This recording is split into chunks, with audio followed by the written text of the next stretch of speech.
Friends जैसा कि आप सभी को पता है जो आपका नेक्स्ट सीटेट का एग्ज़ाम है जो कि 7 जुलाई को होने वाला है। इसके लिए हम लोग यहाँ पर सीडीपी पेपर 1 और पेपर 2 दोनों के प्रीवियस ईयर क्वेश्चन पेपर को सॉल्व करने वाले हैं जो कि आपके एग्ज़ाम के लिए इंपॉर्टेंट है और ये सारे ही क्वेश्चन आपके प्रीवियस एग्जाम में पूछे गए हैं। देखिए यहाँ पर ये जो क्वेश्चन बना है ये सीटेट जुलाई 2019 में बना। निम्नलिखित में से कौन सा विकास का सिद्धांत नहीं है। फर्स्ट ऑप्शन क्या दे रखा है, विकास की सटीक गति एवं प्रकृति जन्म के समय ही निर्धारित हो जाती है। देखिए हम अपने डेवलपमेंट को माप नहीं सकते, हमारे मस्तिष्क का कितना विकास हुआ हम इसको मेजर नहीं कर पाएंगे, तो विकास को हम माप नहीं सकते। बट यहाँ पर दे रखा है सटीक गति एवं प्रकृति जन्म के समय ही निर्धारित हो जाती है, तो यही ऑप्शन आपका गलत है यहाँ पर और यही आपका राइट आंसर होगा। क्यों? क्योंकि यहाँ पर पूछा हुआ है ऑप्शन में कि कौन सा विकास का सिद्धांत नहीं है, तो यहाँ पर फर्स्ट ऑप्शन आपका करेक्ट हो जाएगा। नेक्स्ट क्या दे रखा है, व्यक्ति अलग अलग गति से विकास करते हैं। बिल्कुल सही बात, हर व्यक्ति में जो विकास की दर होती है, जो रेट होती है, वो क्या होती है, अलग अलग होती है। ठीक है, जैसे कि आपने देखा ही होगा कि एक बच्चा जो है हो सकता है कि एक ही साल में बोलना सीख जाए और कोई कोई बच्चे होते हैं जो कि 2 साल में भी सही तरीके से बोल नहीं पाते हैं, है ना। तो विकास की जो दर होती है ये पर्सन टू पर्सन वेरी करती है। ठीक है, तो ये बात सही है, तो ये ऑप्शन नहीं होगा। यहाँ पर नेक्स्ट क्या दे रखा है, विकास तुलनात्मक रूप से क्रमिक होता है। बिल्कुल सही बात, क्योंकि हमारी जो है पहले क्या कौन सी अवस्था आती है, शैशवावस्था, फिर उसके बाद में बाल्यावस्था, फिर किशोरावस्था, फिर वयस्कतावस्था, यानी विकास होता है वो एक क्रम का अनुपालन करता है। ठीक है, एक स्टेज के बाद में दूसरी स्टेज आती है, एक क्रम से चलता है, तो ये बात भी सही है, तो ये भी नहीं होगा। विकास समय के साथ धीरे धीरे घटित होता है। बिल्कुल सही बात, ऐसा तो है नहीं कि आज आपका जन्म हुआ और दूसरे दिन आप चलना स्टार्ट कर दे, तो ऐसा नहीं होता है। हम धीरे धीरे, ठीक है, जैसे जैसे अपने इन्वायरमेंट से चीज़ों को एब्जॉर्ब करते हैं, ठीक है, उसके बाद में जैसे जैसे हमारा डेवलपमेंट होता है, हमारे बॉडी का विकास होता है, उसके बाद में हम सारे प्रोसेस जो है कंप्लीट करते हैं। पहले हम बैठना सीखते हैं, फिर खड़े होना सीखते हैं, उसके बाद चलना सीखते हैं, है ना। तो विकास क्या होता है, समय के साथ धीरे धीरे घटित होता है ना। तो ये भी बात सही है, तो ये भी आपका ऑप्शन नहीं होगा, ये भी नहीं होगा और ये भी नहीं होगा। यहाँ पर सही नहीं पूछा हुआ था, तो फर्स्ट ऑप्शन करेक्ट है। अब नेक्स्ट क्वेश्चन क्या है, ये क्वेश्चन आपका सीटेट जून 2022 में बना। यहाँ पर दे रखा है विकास का शीर्षगामी सिद्धांत प्रतिपादित करता है कि, ऑप्शन क्या दे रखा है, विकास पैर से सिर की ओर होता है। देखिए क्वेश्चन में ही आपको दे रखा है शीर्षगामी सिद्धांत, इसका नाम ही है शीर्षगामी, यानी सिर से पैर की तरफ विकास कैसे होता है, सिर से पैर की तरफ होता है। ठीक है, तो यहाँ पर आपका कौन सा ऑप्शन सही होगा, सेकंड वाला, विकास सिर से पैर की ओर होता है, जो कि सेकंड ऑप्शन में दे रखा है, तो सेकंड ऑप्शन आपका राइट आंसर हो जाएगा। विकास केंद्र से छोर तक होता है। देखिए ये जो विकास का सिद्धांत है ये किसका है, विकास के अधोगामी का सिद्धांत है, प्रॉक्सिमो डिस्टल का सिद्धांत है, जो कि क्या कहता है कि जो हमारे बॉडी का सेंटर होता है वहाँ से हमारा विकास स्टार्ट होता है और बाहरी भाग की तरफ होता है। फॉर एग्जाम्पल जैसे जो हमारे रीढ़ की हड्डी होती है, स्पाइनल कॉर्ड होती है, पहले उसका विकास होता है, फिर उसके बाद में हमारे हृदय का विकास होता है, उसके बाद में जो हमारी आर्म्स होती है, भुजाएं होती हैं, उनका विकास होता है। यानी शरीर के केंद्रीय भाग से विकास स्टार्ट होता है और बाहरी भाग की तरफ चलता है। तो ये विकास के कौन सा सिद्धांत कहता है, विकास के अधोगामी का सिद्धांत कहता है।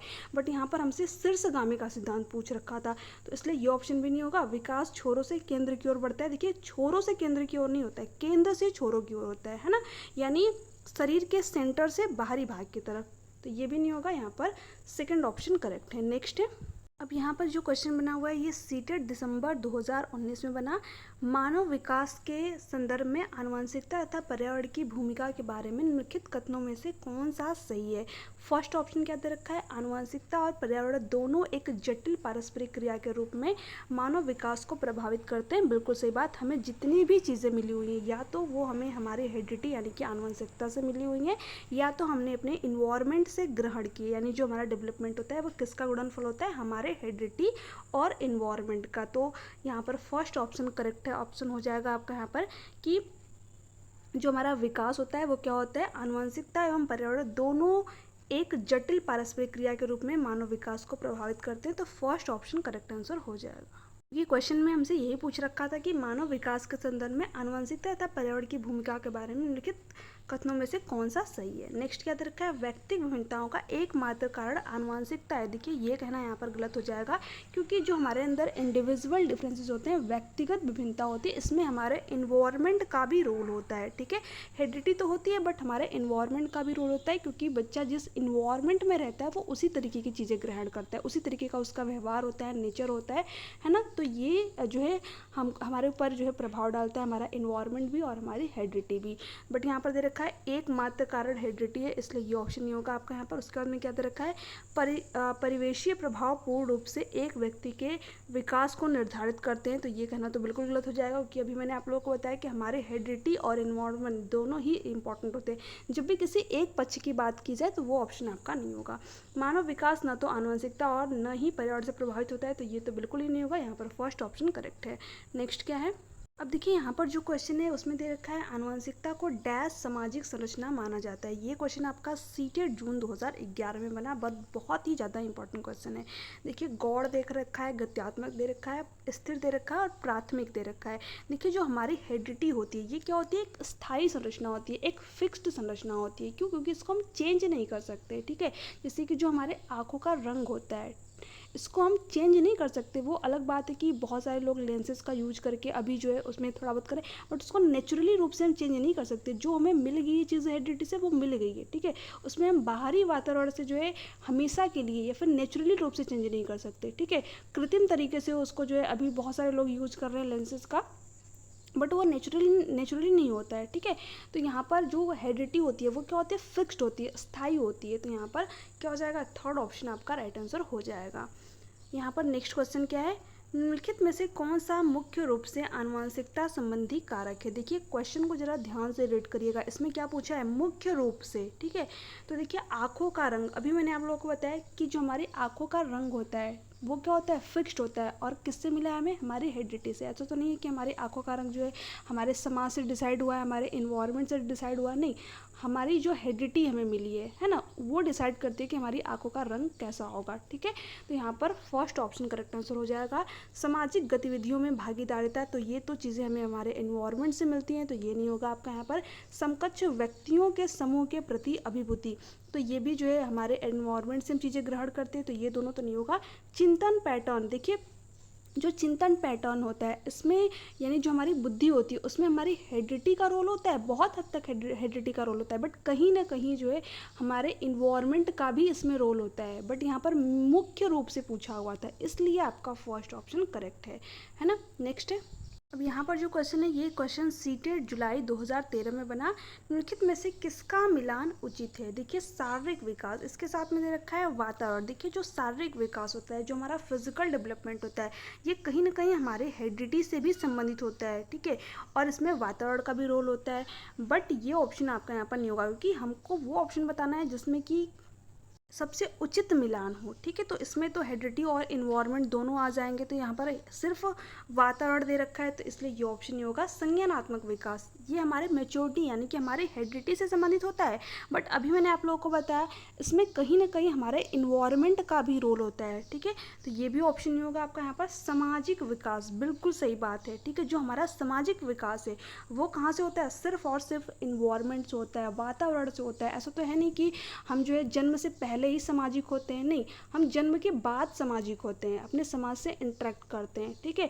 जन्म से बच्चा सामाजिक नहीं होता है, जब वो जन्म लेता है उसके बाद से धीरे धीरे वो अपने समाज में आता है, परिवार में जो है चीज़ों को देखता है, ऑब्जॉर्व करता है, उसके बाद धीरे धीरे जो है उसके सामाजिकरण की प्रक्रिया स्टार्ट होती है ना। तो यहाँ पर इसका संबंध हेरिडिटी से नहीं होता है, आनुवंशिकता से नहीं होता है, ठीक है। जब बच्चे ने जन्म ले लिया वहीं से उसके सामाजिकरण की प्रक्रिया स्टार्ट होती है, जन्म से पहले की ये प्रक्रिया नहीं है, जन्म के बाद की प्रक्रिया है। तो यहाँ पर थर्ड ऑप्शन करेक्ट है। संवेगात्मक विकास, ये हमारे मेच्योरिटी से यानी कि परिपक्वता से संबंधित होता है। देखिए जो हमारी मेच्योरिटी होती है, परिपक्वता होती है, इसका ज़्यादा संबंध जो है हेरिडिटी से होता है, हाईली रिलेटेड किससे होती है, हेरिडिटी से। बट इसमें हमारे कहीं ना कहीं इन्वायरमेंट का भी जो है रोल होता है। ऐसा तो है नहीं कि सिर्फ आप जो चीज़ें हेरिडिटी से मिली हुई हैं हमें उसका हम पोषण कहाँ करते हैं, अपने इन्वायरमेंट पे, बट हमें जो हमारे सामाजिकता है ये तो हेरिडिटी से मिली ही नहीं है, ठीक है। तो यहाँ पर थर्ड ऑप्शन करेक्ट है। अब ये क्वेश्चन बना है सीटेड सितंबर 2016 में, विद्यालय और समाजीकरण के बारे में निम्नलिखित में से क्या सत्य है। फर्स्ट ऑप्शन क्या दे रखा है, समाजीकरण में विद्यालय की कोई भूमिका नहीं होती। देखिए ये कहना तो यहाँ पर बिल्कुल गलत हो जाएगा, क्योंकि जो हमारा स्कूल होता है, जो हमारा विद्यालय होता है, ये क्या होता है, समाजीकरण का एक कारक होता है। और कौन सा कारक होता है, द्वितीय कारक होता है, क्योंकि समाजीकरण का प्राथमिक कारक क्या होता है, हमारा परिवार, ठीक है। क्योंकि जो बच्चा जन्म लेता है वो सबसे पहले कहाँ पर जन्म लेता है, परिवार में ही, और परिवार से ही उसके सामाजिकरण की प्रक्रिया स्टार्ट होती है। तो परिवार क्या होता है, सामाजिकरण का प्राथमिक कारक होता है, ठीक है। और इसके बाद में विद्यालय क्या होता है, सामाजिकरण का द्वितीयक कारक होता है। कई बार आपके एग्जाम में पूछा हुआ है कि सामाजिकरण का प्राथमिक कारक यानी कि मुख्य एजेंसी क्या है, तो क्या होता है, परिवार, ठीक है, क्योंकि यहीं से बच्चे की सामाजिकरण की प्रक्रिया स्टार्ट होती है। उसके बाद जो है बच्चा विद्यालय में जाता है, तो विद्यालय सामाजिकरण में एक महत्वपूर्ण भूमिका जो है निभाता है।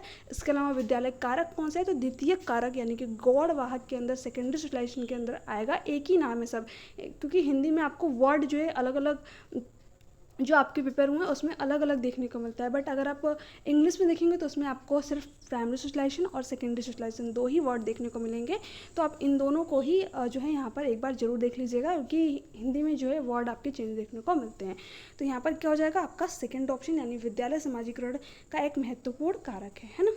नेक्स्ट क्या दे रखा है, सामाजिकरण में विद्यालय की बहुत थोड़ी भूमिका होती है। ये कहना बिल्कुल गलत हो जाएगा, क्योंकि जो फॉर्मल एजुकेशन है, ठीक है, जो हमारी औपचारिक शिक्षा है वो हमें कहाँ से मिलती है, हमारे स्कूल से ही मिलती है। बाकी इनफॉर्मली तरीके से तो हम अपने मीडिया से भी सीखते हैं, अपने परिवार से भी सीखते हैं, समाज से भी सीखते हैं, है ना।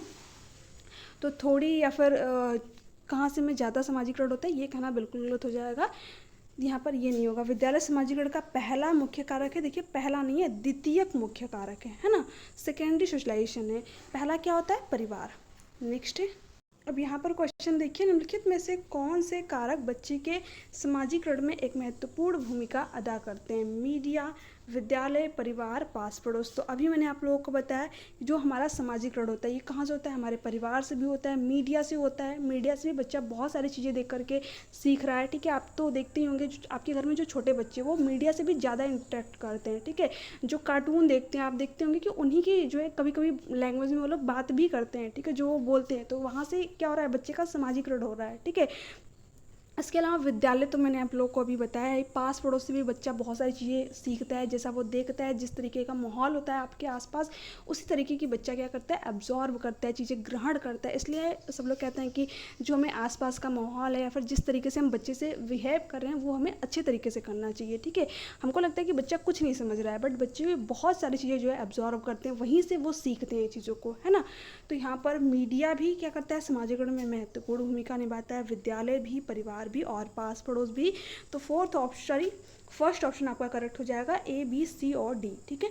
तो फर्स्ट ऑप्शन यहाँ पर करेक्ट आंसर हो जाएगा। इसके अलावा देखिए मीडिया, विद्यालय और पास पड़ोस, ठीक है। पास पड़ोस को अगर हम यहाँ पर छोड़ दें, क्योंकि कभी कभी पास पड़ोस को सेकेंडरी सोशलाइजेशन के अंदर भी काउंट कर लेता है और कभी कभी प्राइमरी सोशलाइजेशन के अंदर भी काउंट कर लेते हैं, तो ये ऑप्शन के ऊपर आपके डिपेंड करता है। बट देखिए विद्यालय हमेशा ही सेकेंडरी सोशलाइजेशन के अंतर्गत आएगा, यानी कि द्वितीय कारक के अंतर्गत आएगा। इसके अलावा मीडिया भी, बट परिवार क्या होता है, परिवार हमेशा ही, क्योंकि सामाजिकरण की प्रक्रिया ही यहीं से स्टार्ट होती है, तो इसलिए परिवार हमेशा ही प्राथमिक कारक के अंतर्गत आएगा, ठीक है, मुख्य एजेंसी होगी परिवार। तो यहाँ पर ये भी चीज़ आपको ध्यान में रखनी है कि कौन सा द्वितीय कारक है और कौन सा प्राथमिक कारक है। अभी मैं आप लोगों को क्वेश्चन कराऊंगी यहाँ से बहुत आपके एग्जाम में क्वेश्चन बने हुए हैं। अब देखिए यहाँ पर दे रखा है परिवार एवं पास पड़ोस बच्चे के सामाजिकरण की। ये क्वेश्चन आपका सीटेट दिसंबर 2019 में बना और यहाँ से रिलेट करके आपके एग्जाम में क्वेश्चन बनते ही हैं, तो आपको ये टॉपिक जरूर करके जाना है। इसके अलावा मैंने जो टॉपिक सीरीज कराई है उसमें मैंने टॉपिक वाइज सभी प्रीवियस ईयर क्वेश्चन पर कराए हुए हैं, तो प्लेलिस्ट सेक्शन में आपको वो जो है प्लेलिस्ट एक बार जरूर देख लेनी है कि वो आपके एग्जाम के लिए मोस्ट इंपॉर्टेंट होने वाली है ना। यहाँ पर देखिए परिवार एवं पास पड़ोस के बारे में पूछा है, तो अभी मैंने आप लोगों को बताया था कि परिवार क्या होती है, सामाजिकरण की प्राथमिक कारक होता है, मुख्य एजेंसी होती है ना। तो यहाँ पर द्वितीयक तो होगा नहीं, तो ये ऑप्शन कट हो गया। मनोवैज्ञानिक मैंने आप लोगों को बताया नहीं, तो मनोवैज्ञानिक नहीं होगा। मध्य एजेंसी नाम की मैंने आप लोगों को कोई चीज़ नहीं बताई, सिर्फ प्राथमिक और द्वितीयक कारक होता है, तो ये भी नहीं होगा। यहाँ पर सिंपली आपने राइट आंसर तक पहुँच गया, प्राथमिक एजेंसी है, ठीक। सिर्फ आपको दो चीज़ें याद करनी है, जो फैमिली होता है, परिवार, इसको आप इजीली बिल्कुल याद कर सकते हैं क्योंकि बच्चा परिवार में ही जन्म लेता है, और ये क्या होता है, सामाजिकरण का प्राथमिक कारक होता है। इसके अलावा विद्यालय, स्कूल क्या होता है, हमारा सामाजिकरण का द्वितीय कारक होता है, क्योंकि परिवार के बाद बच्चा जो है स्कूल के अंदर जाता है, ठीक है। तो आपको ये दो चीज़ अगर याद है तो आप ऑप्शन को एलिमिनेट करके अपने राइट आंसर तक पहुँच जाएंगे, ठीक है। इसके अलावा आपको कुछ भी नहीं करनी है, तो यहाँ पर फर्स्ट ऑप्शन करेक्ट है। नेक्स्ट है देखिए यही क्वेश्चन आपका, ये देखिए क्वेश्चन सीटेड दिसंबर 2019 में बना। और थोड़ा सा इस क्वेश्चन में जो है लैंग्वेज के साथ में इन्होंने क्या पूछा है, यहाँ पर आपसे प्राथमिक कारक पूछ रखा है और यहाँ पर देखिए द्वितीयक कारक के बारे में पूछ रखा है। ये क्वेश्चन सीटेड जनवरी 2021 में बना, ठीक है। तो आप देख ही रहे हैं किस तरीके से क्वेश्चन आपके एग्जाम में बने हुए हैं। बच्चे के समाजीकरण में विद्यालय डैश, तो आप सभी को पता है प्राथमिक तो होगा नहीं, क्योंकि प्राथमिक क्या होता है, परिवार होता है, तो ये ऑप्शन नहीं होगा आपका। विद्यालय क्या होता है, द्वितीयक कारक होता है, तो सेकंड ऑप्शन आपका करेक्ट आंसर हो जाएगा। इसमें आपको कुछ सोचना ही नहीं है कि कोई भूमिका नहीं होती है या फिर बहुत कम भूमिका होती है, तो ये ऑप्शन जब भी दिखे आपको तो वहाँ पर कट कर देना है। यहाँ पर सिर्फ एक ही चीज़ याद रखनी है, प्राथमिक और द्वितीयक कारक कौन से प्राथमिक कारक होते हैं और कौन से द्वितीयक कारक होते हैं, इसके बारे में मैंने आप लोगों को अभी डिटेल में बता ही दिया, ठीक है। नेक्स्ट है, अब ये भी क्वेश्चन देखिए, ये भी क्वेश्चन आपका सीटेड जनवरी 2022 में ही बना। निम्नलिखित में से समाजीकरण के द्वितीय कारक कौन से हैं, ठीक है। तो यहाँ पर आपको सिंपली इसका राइट आंसर बताना है, तो आप सभी को पता ही है। देखिए निकट परिवार, यहाँ पर देखिए लैंग्वेज के साथ में थोड़ा सा बस खेल गए हैं, निकट परिवार या फिर परिवार, बात तो एक ही है ना। तो ये ऑप्शन तो आपका प्राथमिक कारक के अंतर्गत आएगा, ठीक है। बहुत सारे अभ्यर्थी वहाँ पर कंफ्यूज हुए थे, क्योंकि ये लोग क्या करते हैं, थोड़ा बहुत लैंग्वेज के साथ में लैंग्वेज को मॉडिफाई करते हैं, क्योंकि क्वेश्चन इनको एक ही टॉपिक से देना है ना। तो ये क्या करते हैं, बस क्वेश्चन, क्योंकि हर टॉपिक से इनको क्वेश्चन देना ही है, तो यहाँ पर जिस टॉपिक से इनको एक दो क्वेश्चन देने रहते हैं, ठीक है, वहाँ पर ये लोग थोड़ा सा लैंग्वेज को घुमा देते हैं और अभ्यर्थी वहाँ पर कंफ्यूज हो जाते हैं। निकट परिवार को आपको देख के घबराना नहीं है, ये सिंपल सा आपका प्राथमिक कारक के अंदर आएगा, ठीक है। निकट परिवार का मतलब क्या हो गया, बच्चा परिवार के क्या होता है, अपने निकट होता है, निकट परिवार या फिर परिवार के सदस्य, सिंपल वही चीज़ दे रखा है। तो ये प्राथमिक कारक के अंदर आएगा और ये ऑप्शन नहीं होगा, क्योंकि हमसे द्वितीय कारक पूछ रखा है यहाँ पर। तो बी तो आपका ऑप्शन में नहीं होगा। तो देखिए इसमें भी बी दे रखा है, इसमें भी दे रखा है, तो यहाँ पर दो ऑप्शन में तो हमने ऐसे ही एलिमिनेट कर दिया, ठीक है। इसके अलावा देखिए किताबें और पत्रिकाएं, ये क्या होती हैं, द्वितीय कारक, क्योंकि बच्चा किताबों से भी तो चीज़ों को सीखता है, वहाँ से तो भी उसका समाजीकरण होता है। जैसे कि आप न्यूज़पेपर पढ़ रहे हैं, आप वहाँ उस जगह पर नहीं जा रहे हैं, बट उस जगह की जो घटनाएं हुई हैं, ठीक है, जो चीज़ें हमारे समाज में हुई हैं उनके बारे में कहीं ना कहीं आपको पता चल रहा है, तो वहाँ पर क्या हो रहा है, आपका समाजीकरण हो रहा है, ठीक है। इसी तरह जब आप लाइब्रेरी में किसी बुक को रीड करें या फिर घर पे किसी बुक को रीड करें, तो वहाँ पर आप ऑथर के थॉट को पढ़ रहे हैं, आइडिया को पढ़ रहे हैं, ठीक है, वहाँ से भी आपका जो है समाजीकरण होता है, ठीक है। जैसे कि आपने देखा होगा कि बहुत सारे लोग जो है बुक को रीड करके अपनी लाइफ में बहुत सारे चेंजेस लाते हैं, क्यों, क्योंकि वहाँ से उनका समाजीकरण होता है, ठीक है। तो ये भी आपका समाजीकरण में एक महत्वपूर्ण भूमिका निभाता है, तो ये भी होगा आपका यहाँ पर। मीडिया तो मैंने आप लोगों को बताया ही, ये क्या होता है, द्वितीय कारक के अंदर आता है। इसके अलावा स्कूल भी, तो यहाँ पर ए, सी और डी आपका राइट आंसर हो जाएगा। तो फोर्थ ऑप्शन आपका यहाँ पर करेक्ट आंसर हो जाएगा। नेक्स्ट अब यहाँ पर देखिए बालक के समाजीकरण की प्रक्रिया कब प्रारंभ होती है, इसके बारे में भी मैंने आप लोगों को अभी कुछ देर पहले ही बताया। जन्म से 3 वर्ष के बाद, देखिए 3 वर्ष के बाद नहीं होती है, जन्म से ही स्टार्ट हो जाती है, जन्म से पहले नहीं होती है, ठीक है। जब अपने माँ के गर्भ में होते हैं तब हमारा समाजीकरण नहीं होता है, जन्म के बाद, ठीक है। तो यहाँ पर क्या हो जाएगा, जन्म से जो है हमारे समाजीकरण की प्रक्रिया स्टार्ट हो जाती है, क्योंकि आपने देखा होगा कि अभी जो है बच्चा जब छोटा रहता है, बिल्कुल छोटा रहता है, ठीक है, अभी न्यू बेबी जो कि 1-2 दिन का है, उससे भी सब लोग क्या करते हैं, इंटरेक्ट करते हैं, भले ही वो बच्चा समझ नहीं पा रहा है चीज़ों को, ठीक है, बट जैसे जैसे वो थोड़ा सा वहाँ पर बड़ा होता चला जाता है, 1 महीने का, 2 महीने का, 3 महीने का, तो थोड़ा सा बहुत जो है वो चीज़ों को समझता तो है नहीं, बट थोड़ी बहुत आवाज़ें वो निकालने लगता है, ठीक है। तो वहाँ पर क्या होता है, उसका समाजीकरण होता है, ठीक है, सोशलाइजेशन होता है, वो बातचीत नहीं कर पा रहा है, बट धीरे धीरे जो है कहीं ना कहीं उसको पता चल रहा है, उसको टच एंड फील पता चलने लगता है, तो वहाँ से क्या होता है, उसका समाजीकरण होने लगता है जब जन्म से ही। तो यहाँ पर क्या होगा आपका सेकंड ऑप्शन, किशोरावस्था में नहीं होगा, वयस्कता होने के बाद, ये सारे गलत दे रखे हैं, यहाँ पर सेकंड ऑप्शन करेक्ट है। नेक्स्ट है, अब ये देखिए क्वेश्चन जो आपके एग्जाम में बना, ये सीटेड फरवरी 2015 में बना। इनमें से कौन सा बाल विकास का एक सिद्धांत है, विकास परिपक्वन तथा अनुभव के बीच अन्योन क्रिया के कारण घटित होता है। बिल्कुल सही बात। देखिए जो हमारी मेच्योरिटी होती है ये हाईली किससे रिलेटेड होती है, हमारी हेरिडिटी से, ठीक है। उसके बाद में जो हमारा एक्सपीरियंस होता है, जो हमारा अनुभव होता है, तो हम अनुभव कहाँ से करते हैं, अपने हेरिडिटी अपने इन्वायरमेंट से, अपने वातावरण से, ठीक है। तो इसका संबंध किससे होता है, हमारे इन्वायरमेंट से। तो सिंपली आपको वही दे रखा है, ठीक है, हेरिडिटी और इन्वायरमेंट को के ही बारे में दे रखा है, बट यहाँ पर जो है यहाँ पर डायरेक्ट ना देख के इनडायरेक्ट वे में दे रखा है। तो अगर आपको पता होगा कि जो हमारी मेच्योरिटी होती है, परिपक्वता होती है, इसका जो है ज़्यादा संबंध किससे होता है? हमारे हेरिडिटी से। और जो हम एक्सपीरियंस करते हैं, जो हमारा अनुभव होता है, उसका संबंध किससे होता है? हमारे इन्वायरमेंट से। और इन्हीं दोनों का परिणाम क्या होता है? हमारा विकास होता है। तो फर्स्ट ऑप्शन आपका करेक्ट आंसर यहाँ पर हो जाएगा। विकास प्रत्येक बच्चे की गति का सही ढंग से अनुमान लगा सकता है। देखिए, ये कहना बिल्कुल गलत हो जाएगा। हम ये नहीं बता सकते कि बच्चा जो है आगे चलकर क्या करेगा या फिर इसकी विकास की गति क्या होगी। हम कुछ हद तक जो है प्रिडिक्ट कर सकते हैं, कुछ हद तक पूर्वानुमान लगाते हैं, बट हम सटीक रूप से नहीं बता सकते। तो ये ऑप्शन नहीं होगा आपका यहाँ पर। अनुभव विकास का एकमात्र निर्धारक है। अभी मैंने आप लोगों को बताया कि जो हमारा डेवलपमेंट होता है, इसमें हमारे हेरिडिटी और इन्वायरमेंट दोनों का ही रोल होता है, बट यहाँ पर एकमात्र निर्धारक दे रखा है, तो ये ऑप्शन नहीं होगा। वैसे भी जो केवल वर्ड होता है, ये आपके सीटेट के एग्जाम के लिए क्या होता है? नेगेटिव टैग वर्ड होता है। ठीक है, नेक्स्ट क्या दे रखा है? विकास प्रबलन और दंड के द्वारा सुनिश्चित किया जाता है। तो ये ऑप्शन तो बिल्कुल ही नहीं होगा आपका। देखिए, जो हमारा डेवलपमेंट होता है, ये दंड से नहीं हम किसी बच्चे का विकास कर सकते। और दंड क्या होता है? आपके एग्जाम के लिए नेगेटिव टैग वर्ड होता है। तो ये ऑप्शन नहीं होंगे आपका। यहाँ पर फर्स्ट ऑप्शन जो है करेक्ट आंसर हो जाएगा। नेक्स्ट क्वेश्चन है। अब देखिए, ये जो क्वेश्चन था जो कि सीटेट जनवरी 2022 में बना, ये क्वेश्चन मोस्ट इंपॉर्टेंट है आपके एग्जाम में के लिए, क्योंकि यहाँ पर बहुत सारे अभ्यर्थियों ने मिस्टेक की हुई थी। क्योंकि आपने क्या पढ़ रखा है कि जो विकास के लिए संवेदनशील अवधि है, ठीक है, संवेदनशील अवधि के बारे में आपने पढ़ रखा है कि 2 से 6 साल तक का पीरियड होता है। ये भाषा विकास के लिए क्या होता है? सबसे सेंसिटिव पीरियड होता है, सबसे संवेदनशील अवधि होता है। ठीक है, बट क्वेश्चन में यहाँ पर आपसे क्या पूछा है? बाल विकास में संवेदनशील अवधि का क्या अर्थ है? ठीक है, इसमें बहुत सारे अभ्यर्थी ने क्या किया था?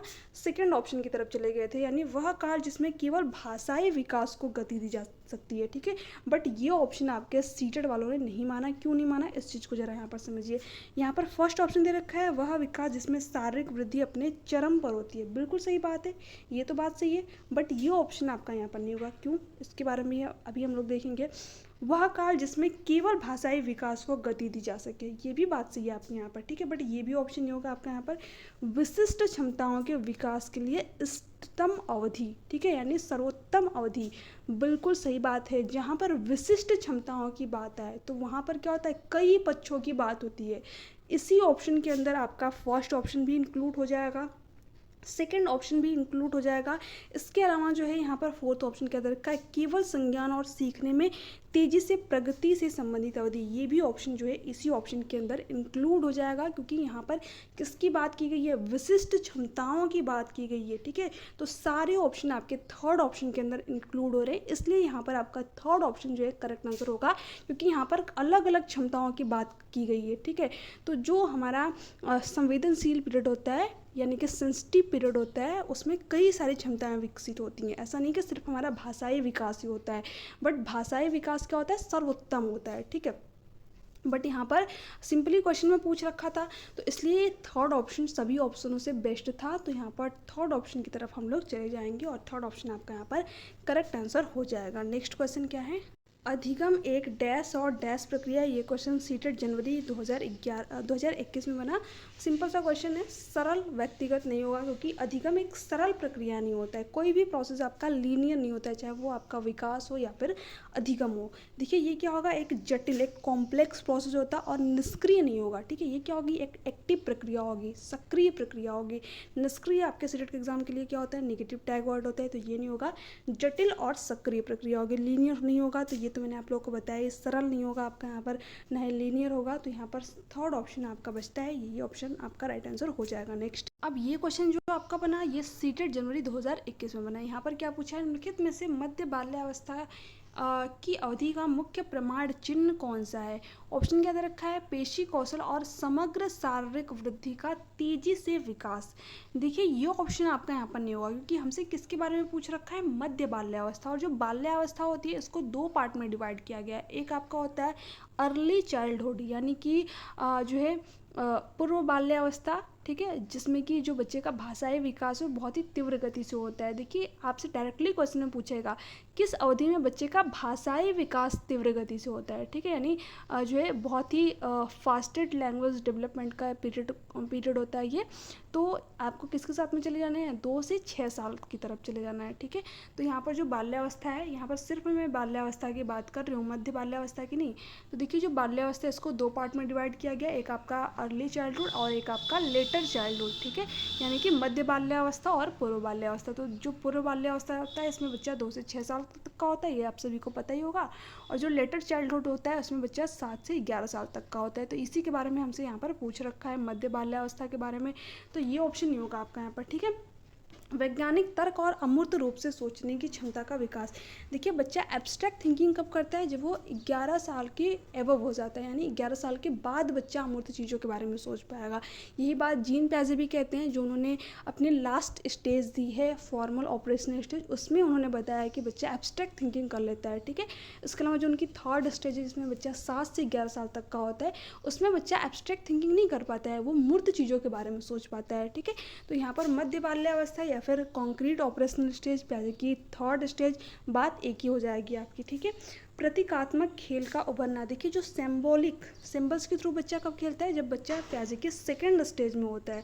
मैंने पियाजे के स्टेज से रिलेटेड कंप्लीट आप लोगों को वीडियो कराई हुई है, चैनल के प्लेलिस्ट में आपको वीडियो मिल जाएगी। इसमें जीन पियाजे से रिलेटेड करके जितने भी क्वेश्चन आपके एग्जाम में बने उन सभी क्वेश्चनों को मैंने वहाँ पर कवर अप कराया हुआ है। ले वाइगोस की सभी टॉपिक की जो है मैंने यहाँ पर प्रीवियस ईयर आपको क्वेश्चन कराया हुआ है। तो अगर आपने वो वीडियो नहीं देखी तो एक बार जरूर देख लीजिए, आपके एग्जाम के लिए मोस्ट इंपॉर्टेंट सीरीज है, ठीक है। इसके अलावा देखिए फोर्थ ऑप्शन क्या है, तर्क संगत विचारों का विकास, जो कि प्राकृतिक रूप से मूर्त है। बिल्कुल सही बात।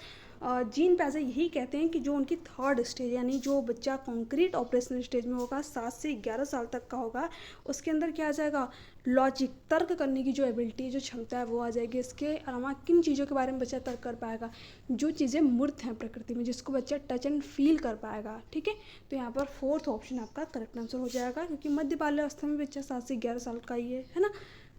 अब देखिए ये क्वेश्चन आपका सीटेड जनवरी 2021 में बना, में केवल परिणात्मक परिवर्तन होते हैं। देखिए जो हमारा विकास होता है इसमें परिणात्मक और गुणात्मक दोनों प्रकार के चेंजेस होते हैं, क्वालिटेटिव और क्वांटिटेटिव, ठीक है, यानी गुणात्मक और मात्रात्मक। बट यहाँ पर दे रखा है परिणात्मक, यानी कि मात्रात्मक परिवर्तन होते हैं केवल, तो ये ऑप्शन नहीं होगा। अनियमित और असंबंध होता है। देखिए मैंने आप लोगों को बताया हुआ है कि जो विकास के पक्ष होते हैं कौन कौन से आपका, जैसे कि हमारा फिजिकल डेवलपमेंट होता है, शारीरिक विकास होता है, संज्ञानात्मक विकास होता है, सोशियो इमोशनल यानी कि सामाजिक और संवेगात्मक विकास होता है। तो ये क्या होते हैं, आपस में इंटर रिलेटेड होते हैं, एक दूसरे से संबंधित होते हैं, एक पक्ष जो है दूसरे पक्ष को प्रभावित करता है। फॉर एग्जांपल कि अगर हमारा जो है शारीरिक विकास अच्छी तरीके से नहीं हो पाया तो वो चीज़ हमारे कॉग्निटिव डेवलपमेंट यानी संज्ञानात्मक विकास को भी प्रभावित करेगी। अगर हमारा संज्ञानात्मक विकास अच्छी तरीके से नहीं हो पाया तो वो चीज़ हमारे जो है सामाजिक विकास को प्रभावित करती है। अगर हमारा सामाजिक विकास अच्छी तरीके से नहीं हो पाया तो हम इमोशनली रूप से भी अच्छा फील नहीं करेंगे। तो सभी पक्ष आपस में क्या होते हैं, इंटर रिलेटेड होते हैं, अंतर संबंधित होते हैं, एक पक्ष जो है दूसरे पक्ष को प्रभावित करता है। बट यहाँ पर दे रखा है अनियमित और असंबंध होते हैं, तो इसलिए ये ऑप्शन नहीं होगा, एक पक्ष का दूसरे पक्ष से संबंध होता है, ठीक है।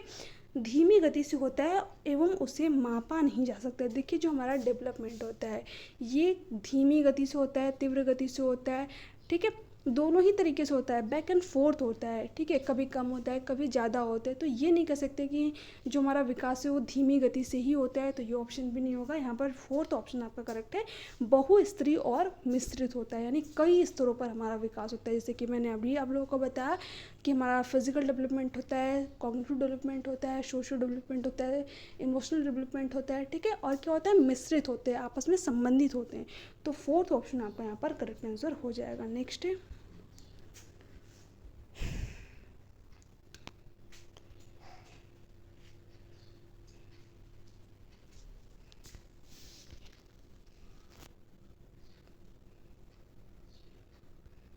ये क्वेश्चन आपका सीटेड जुलाई 2019 में बना, निम्नलिखित कथनों में से कौन सा विकास एवं अधिगम के बीच संबंध को सही प्रकार से सूचित करता है। विकास एवं अधिगम अंतर संबंध और अंतर निर्भर होते हैं, बिल्कुल सही बात। जो हमारा लर्निंग होता है वो हमारे विकास पर को भी प्रभावित करता है, जो हमारा डेवलपमेंट होता है वो हमारे लर्निंग को भी प्रभावित करती है। तो ये दोनों बात जो है एकदम सही है कि विकास और अधिगम आपस में संबंधित होते हैं और निर्भर होते हैं। तो फर्स्ट ऑप्शन करेक्ट है। विकास एवं अधिगम संबंधित नहीं होते, तो ये ऑप्शन नहीं होगा आपका। यहाँ पर अधिगम विकास का ध्यान किए बिना घटित होता है, ये भी नहीं होगा। अधिगम की दर विकास की दर से काफ़ी अधिक होती है। देखिए हम ये नहीं कह सकते कि विकास की दर अधिक होती है या फिर अधिगम की दर अधिक होती है, तो ये नहीं होगा आपका यहाँ पर फर्स्ट ऑप्शन करेक्ट है। अब यहाँ पर आगे क्वेश्चन क्या दे रखा था, ये सेम ही क्वेश्चन दे रखा है है, जो अभी मैंने आप लोगों को कराया, ये क्वेश्चन सीटेट दिसंबर 2019 में बना। मध्य बाल्यावस्था की विशेषता, ठीक है, जिसमें बच्चा कितने साल का होगा, 7 से 11 साल तक का होगा, और उसी की विशेषता के बारे में यहाँ पर पूछ रखा है। अधिगम मुख्य रूप से संवेदी एवं चालक गतिविधियों द्वारा घटित होता है। देखिए, संवेदी एवं चालक अधिगम कब होता है, जब बच्चा सेंसरी मोटर स्टेज में होता है, यानी पियाजे की फर्स्ट स्टेज में होता है, यानी जन्म से 2 साल तक का होता है। तो ये ऑप्शन तो नहीं होगा। शारीरिक वृद्धि एवं विकास बहुत तेज गति से होता है, ये भी ऑप्शन यहाँ पर नहीं होगा। ठीक है, यहाँ पर ऑप्शन क्या होगा, ऑप्शन नंबर 4 राइट आंसर हो जाएगा आपका यहाँ पर, क्योंकि देखिए इसमें अमूर्त रूप से सोचने तथा वैज्ञानिक तर्क प्रयोग करने की योग्यता विकसित होती है।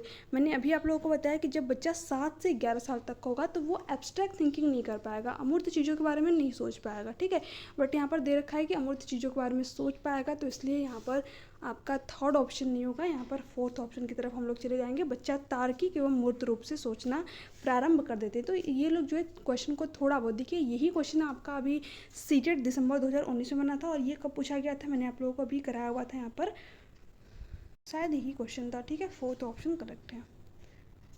अब देखिए यहाँ पर जो है लास्ट क्वेश्चन अब आपका यहाँ पर,